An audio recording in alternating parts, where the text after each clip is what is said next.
Hello there, this is Rom Wills coming back at you with yet another podcast. Insecure Season 3 premiere review featuring Miss Mocha Angel. Now, look, I done told y'all, right?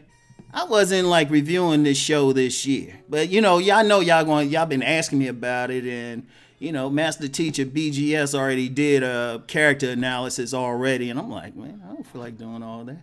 I watched it, but I was just like, nah. So what I did, though, I brought in my good friend, Miss Mocha Angel, with her fine self. She's going to do a review, all right? So y'all sit down and listen. Hey, if y'all got any, harsh comments or anything, I'm going to delete it. Anyway, here we go. Miss Mocha Angel, take it away. Thank you, Rom, for that wonderful introduction. Hi, everybody. I'm Miss Mocha Angel doing my first review here on Rom's podcast. So, my take on Season 3 opener of Insecure, it was funny. It was actually hilarious. And Insecure is not a show that I would necessarily call hilarious. I would just call it contemporary and insightful and real. But episode 1 was funny. And I've seen every single episode of Insecure. So basically it starts off 2 weeks after season 2 came to an end. So at this point, Issa has finally moved in with Daniel. She's already up in there. And Daniel's up in somebody else. So which is how the season opens. And you swear out loud that Daniel's with Issa and you're like, girl, no. Just don't. I know you didn't just go there. You know you love Lawrence. Don't be up in there with Daniel. But guess what? The scene cuts to Issa on the couch going, what? Like, are you serious, dude? You seriously with another woman while I'm up here on the couch? So that was pretty funny. So it turns out that Issa, because she needs money, she is also a Lyft driver. So there's a lot of hilarity that occurs because she's a Lyft driver. Yes, she's making some real money, and sometimes she's not making any money, but hilarity ensues when she decides to have a party lift in her car. And so heads up, if you're a Lyft driver, Uber driver, don't have a party lift, don't have an Uber lift, because people get into fights. So also what's going on with Issa is trouble at work. So if you remember, she works at We Got Y'all, and the schools were having problems with her and the staff, and she's not going to the schools anymore. So she gets into more trouble at work because all she wants to do is figure out why the schools don't want them there anymore. That's all she did, was make some simple phone calls, but her boss doesn't want to hear it. And then to top it off, the white chick whose name I just cannot remember, who was her peer, her coworker, has now been promoted. So she's over Issa. And Issa's like, yo, what's going on? And her former coworker, now boss, really doesn't want to rock the boat. So Issa's status at her job at We Got Y'all is just, it's on shaky ground. So Issa's whole life is on shaky ground at this moment. So let's go to Molly for a minute. So we see Molly at some tropical island chilling, and you think, she's with her island hottie. Turns out dude's from Cincinnati. She didn't know that. So she comes back to LA wanting to create boundaries. Okay, if you could see me, I have air quotes, boundaries for herself and the men in her life. So since this is Molly, that's not going to last very long, especially when it comes to Dro. So we all know that Molly and Dro should have just stayed best friends. Should have just left it there. Should never become lovers. Dude's married in an open marriage. Again, you didn't see my air quotes. But, he's in an open marriage on his end, probably. Because we never see Candace fucking another guy. But that's okay. All right. So, just being real. Okay. So, of course, she's back with Dro doing their thing, every chance they get. But homegirl wants boundaries. So she tries to put some up. And hold on. I'm going to let you do this. Can I say it? Can I say it? Yeah. Boundaries. Right? Go ahead.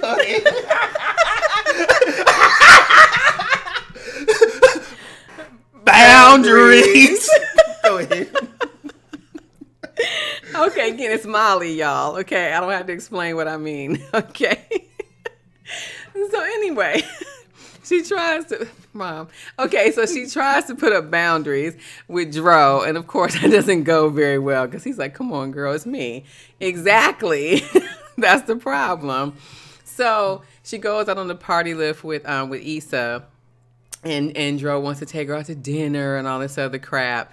So finally, what she does near the end of the episode is she asks for her key back. He has a key to her place. So he's like sitting up in her house chilling, and she didn't even know. So she asked for her key back, and of course he don't want to hear that. So we'll see over the course of the season how Molly does with her boundaries. Go ahead and do it, Ron. Boundaries! Okay. When it comes to her men and her work, of course. That's what I'm really curious about. Okay, so let me tell you something that I really did like about this episode, aside from it really being funny, was the whole sitcom within a sitcom. Now, if y'all remember from season 2, I can't remember like what it was exactly, but there was like a show within a show. It was kind of like was it like a slave thing? Did you see that? Yes, sadly. Something. Yeah. It was something, but it was a TV show within their show. So they did that again this season, and it's a sitcom called Kevin, a la Martin. And I got something to say about that. So what I liked was in Kevin, the sitcom that Issa keeps watching, is that it had Erica Alexander, Daryl M. Bell, homeboy from A Different World, and it had Bill Bellamy. So it was clearly, you know, this take on Martin, like a modern day take on Martin. Just a really silly sitcom. But it was just cool to see these stars from the 90s like on this sitcom. That was like a real sitcom. And so I think this is becoming a trend because I also saw the very same thing in Love Is, which is the show on Oprah Winfrey Network, where, you know, the main character, Nuri, works on a sitcom called Marvin, okay, even though it's set in 1996. Clearly it's another take on Martin. And Issa also made a joke to Daniel when she said, yeah, this is a reboot of Kevin. So I think the universe and the stars are trying to put it out there for a reboot of Martin. So you heard it here first. I really think that's what's going to happen. So I just want to mention that because it's kind of cool to see people, you know, from the 90s doing their thing in the 2018s and making money. So I really like that. So overall, here's my take on this episode of Insecure. Issa and Molly really haven't grown up that much. It's only been 2 weeks since the end of season 2. So what you see are these sisters still trying to struggle and figure out who they are and define themselves outside of their relationship with men. That's clearly what, to me, what the theme is. Issa just cannot get it together, no matter how hard she tries. And Molly, you know, who's this beautiful, beautiful, beautiful chocolate sister. Like in real life, you know, she's Nigerian. She's gorgeous. She's brilliant. But what she believes about herself is just, I think she thinks she's not good enough. And I still think she's trying to compare herself or have the marriage that her parents had, which again, we saw last season really wasn't what she thought it was.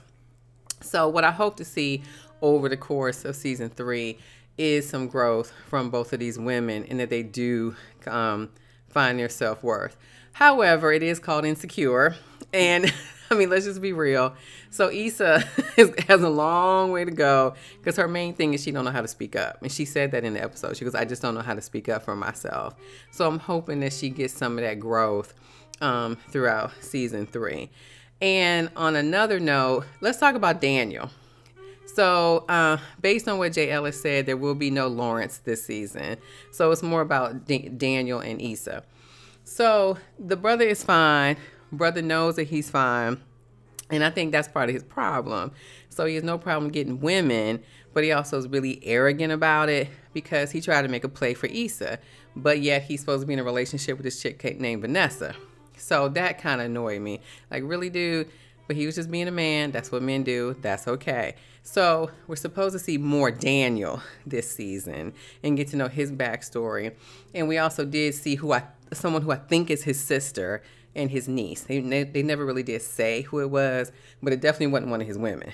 So she gave him some good advice about Issa, and he did take it in the episode. So we'll see how things go with Daniel and Issa and Molly and the crew on this season of Insecure. So I really like it. I give it 10 Mocha Angels. If you can see all my fingers, I have 10 fingers up. It was a really good episode. And Rom, wake up. Wake up. Oh, yeah. I'm done. Yeah. All right. I'm here. Hey, y'all, slow clap for Miss Mocha Angel, because I already told y'all I ain't doing a review unless the whole toxic masculinity thing is just blatant. I ain't seen anything blatant on there. So, I was just like, I'm going to let her do it because they're hilarious when she does it. And y'all probably like her voice a whole lot better than my voice. So that's cool. I like her voice better than mine too. So anyway, right, that's it for today, y'all. Thanks for listening. Peace and many blessings. Bye.